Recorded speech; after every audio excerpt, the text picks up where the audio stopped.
Hi అండి, అందరికీ welcome back to Sonu చోట కుకింగ్స్ అండ్ బ్లాగ్స్. నేను ఇప్పుడు చేసేది నాటుకోడి కూర. నేను ఈ విధంగా అయితే చేస్తాను. మీరు ఎలాగ చేస్తారో కామెంట్ చేయండి. నేను చేస్తే మాత్రం సింపుల్గా అయిపోతుంది. సింపుల్గా చేసినా కూడా చాలా అంటే చాలా టేస్ట్గా ఉంటుంది. అదొకటి ఇదొకటి మసాలాలు నూరి కానీ ఏది ఆ పొడి ఈ పొడి వేసి కానీ చెయ్యను. చాలా సింపుల్గా మన ఇంట్లో ఉన్న వాటితోటే, మనం చేతితోటి నూరుకున్న మసాలాతోటే వంట ఇదైతే చేస్తాను. నాటుకోడి కూర ఇష్టం లేని వారు ఎవ్వరు ఉండరు. కానీ ఇలా సింపుల్గా చేసుకుంటే సూపర్ టేస్ట్ ఉంటుంది. మసాలా నూరి వేస్తే ఇవి మసాలాలు ఇప్పుడు ఎవరికి పడట్లేదు కదా, చిన్నలకైనా పెద్దలకైనా మసాలాలు పడట్లేదు. ఇలా సింపుల్గా చేసుకోండి, చాలా అంటే చాలా టేస్ట్గా ఉంటుంది.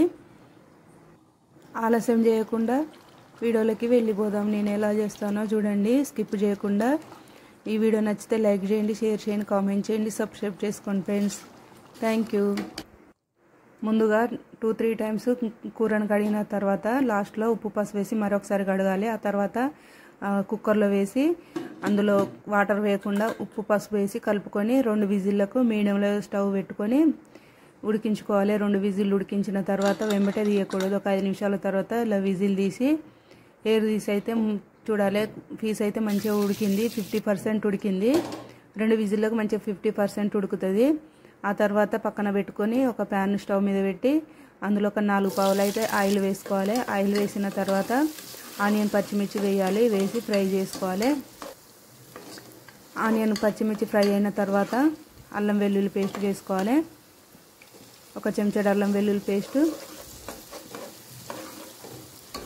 వేసుకొని పచ్చివాసన పోయేంత వరకు కలుపుకోవాలి. ఆ తర్వాత పసుపు వేసుకోవాలి. పసుపు వేసుకొని కలుపుకొని ఇప్పుడు కూర వేయాలి, నాటుకోడి కూర వేయాలి. వాటర్ లేకుండా వేయాలి. ఫస్ట్ వాటర్ అందులో వేయకూడదు, వాటర్ తోటి. ఆ వాటర్ మన గ్రేవీ కోసం అవసరం వస్తాయి. ఇలా కలుపుకున్న తర్వాత ఒక 10 నిమిషాలు మూత పెట్టి ఉడికించుకోవాలి, మీడియంలో పెట్టుకొని. 10 నిమిషాల లోపు అయితే 2 టైమ్స్ అయితే కలిపాను. పీసెస్ చూడండి ఎలా ఫ్రై అయిందో, మంచి బ్రౌన్ కలర్ వచ్చేసింది. మధ్యలో అయితే 2 టైమ్స్ అయితే కలిపాను. ఆ తర్వాత 2 టమాటాలు చిన్న చిన్న కట్ చేసి వేయాలి. 10 నిమిషాల తర్వాత కలుపుకొని టమాటాలు వేయాలి.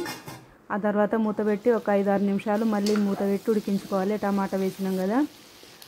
ఇలా ఉడికిన తర్వాత సరిపడా సాల్ట్ వేసుకోవాలి. ఫస్ట్ కూర ఉడికించుకునేటప్పుడు కొంచెం వేసినాం కదా, ఇప్పుడు చూసి వేసుకోవాలి, లేకపోతే పీసం అవుతుంది. ఆ తర్వాత కారం వేసుకోవాలి, సరిపడా కారం వేసుకొని కలుపుకోవాలి. కలుపుకొని ఒక 2 నిమిషాల పాటు మూత పెట్టి ఉడికించుకోవాలి. ఉప్పు కారం మంచిగా పీసెస్కి పట్టేంత వరకు ఇలా మూత తీసి కలుపుకోవాలి ఒకసారి. 2 నిమిషాల తర్వాత కలుపుకున్న తర్వాత ఇప్పుడైతే గ్రేవీ కోసం వాటర్ వేయాలి. నాటుకోడి కూర అంటే షోర్వతోటే టేస్ట్ ఉంటుంది. ఈ కుక్కర్లో వాటర్ వేసిన తర్వాత మళ్ళీ వాటర్ తక్కువ పడితే వాటర్ వేసుకోవాలి. వాటర్ వేసుకున్న తర్వాత ఒక 5-6 నిమిషాల పాటు ఉడికించుకోవాలి. 5-6 నిమిషాల లోపు ఒక మధ్యలో తీసి ధనియాల పొడి, గరం మసాలా, కొత్తిమీర, పుదీనా వేసి కలుపుకోవాలి. ఇలా ఒకసారి కలుపుకున్న తర్వాత చూడండి, కొంచెం గ్రేవీ అయితే వాటర్ కనిపిస్తుంది. కొంచెం చిక్కబడాలంటే మరొక 2-3 నిమిషాలు అయితే మూత పెట్టి ఉడికించుకోవాలి, గ్రేవీ చిక్కబడేంత వరకు. మీద ఇట్లా ఆయిల్ తేలినట్టు ఉంటుంది చూడండి. ఆయిల్ ఇట్లా తేలినట్టున్నప్పుడు కలుపుకొని స్టవ్ బంద్ చేసుకోవడమే. రెడీ అయిపోయింది. చూడండి, ముక్క ఫస్ట్ అది మొత్తం గ్రేవీలో మునిగిపోయింది. ఇప్పుడైతే కొంచెం ముక్క తేలింది అన్నమాట. చూడండి, ఇప్పుడు స్టవ్ బంద్ చేసుకోవాలి. చాలా అంటే చాలా ఈజీగా చేసుకోవచ్చు.